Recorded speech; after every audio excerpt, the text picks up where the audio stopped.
जय राधा माधव, जय कृष्ण मुरारी,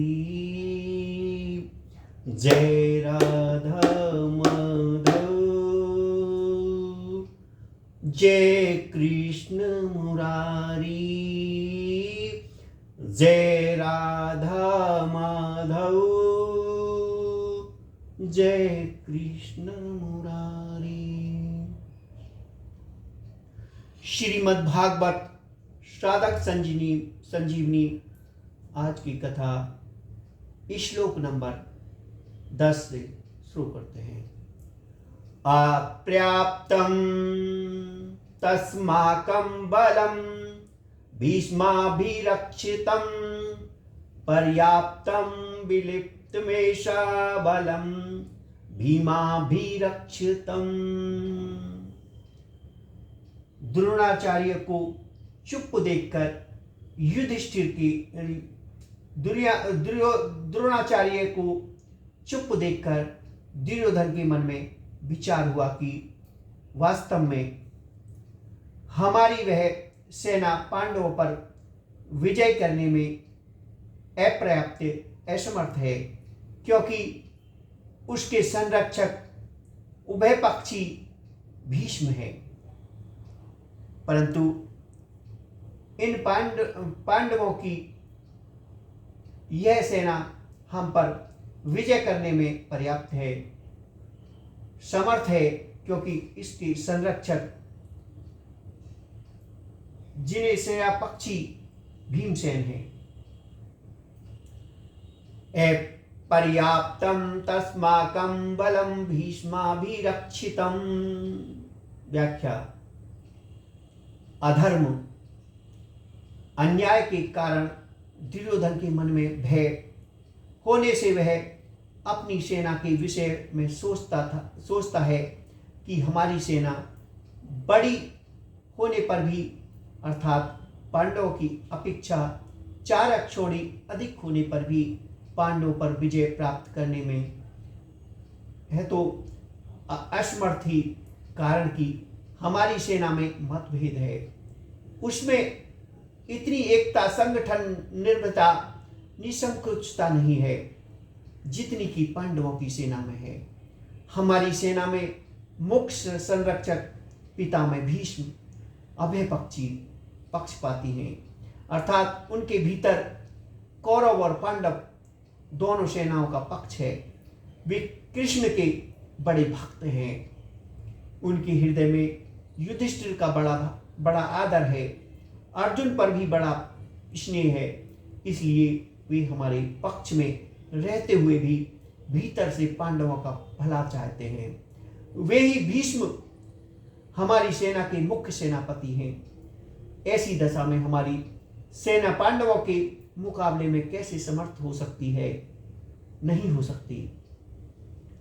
पर्याप्तं विद्वेष्टं बलं भीमाभिरक्षितम्। परंतु वह जो पांडवों की सेना है वह हमारे पर विजय करने में समर्थ है, कारण कि इनकी सेना में मतभेद नहीं है, पितु सभी एक मत होकर संगठित हैं। इनकी सेना का संरक्षक बलवान भीमसेन है, जो कि बचपन से ही मेरे को हराता आया है। यह अकेला ही मेरे सहित 100 भाइयों को मारने की प्रतिज्ञा कर चुका है, अर्थात यह हमारा नाश करने पर तुला हुआ है।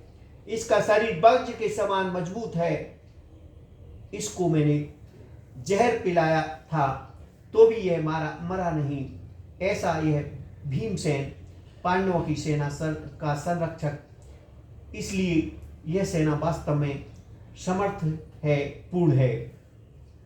यहाँ एक शंका हो सकती है कि दुर्योधन ने अपनी सेना के संरक्षक के लिए भीष्म का नाम लिया, जो कि सेनापति के पद पर नियुक्त हैं, परंतु पांडव सेना के संरक्षक के लिए भीमसेन का नाम लिया, जो कि सेनापति नहीं है। इसका समाधान यह है कि दुर्योधन इस समय सेनापति की बात नहीं सोच रहे, किंतु दोनों सेनाओं की शक्ति के विषय में सोच रहा है कि किस सेना की शक्ति अधिक है।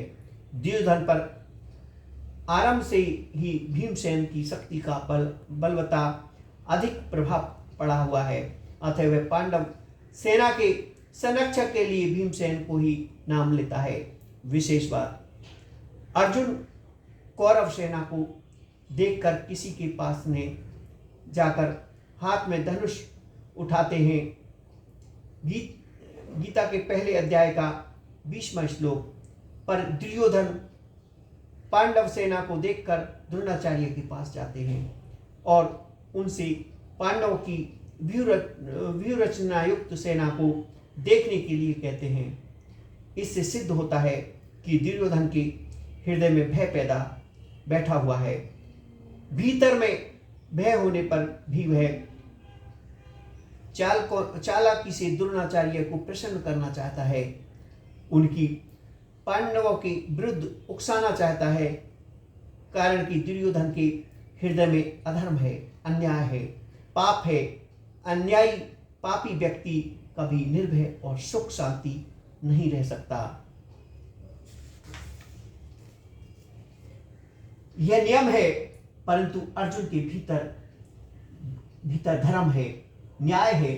इसलिए अर्जुन के भीतर अपना स्वार्थ सिद्ध करने के लिए चालाकी नहीं है, भय नहीं है, किंतु उत्साह है, वीरता है।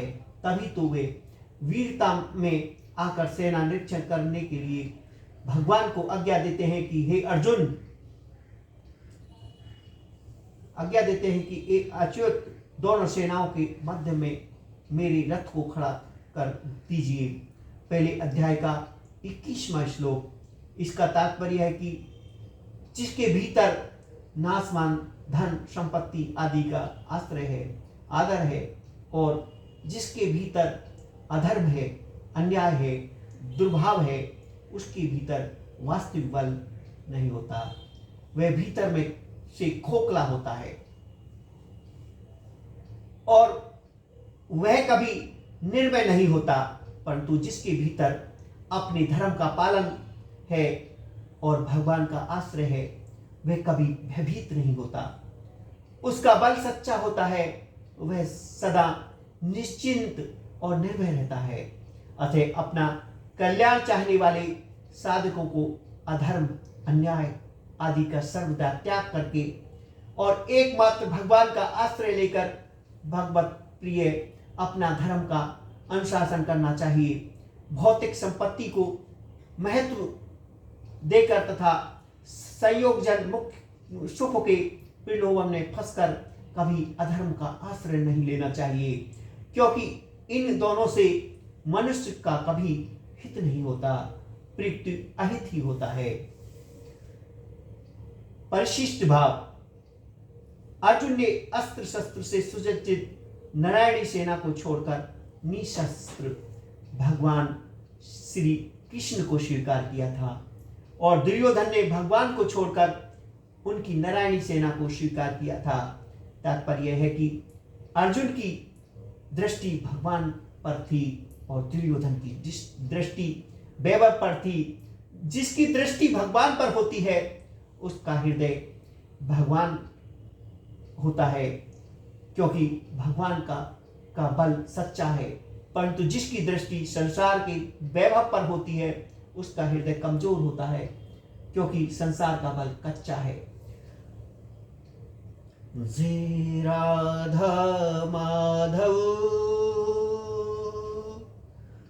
जय कृष्ण मुरारी, जय राधा माधव, जय कृष्ण मुरारी।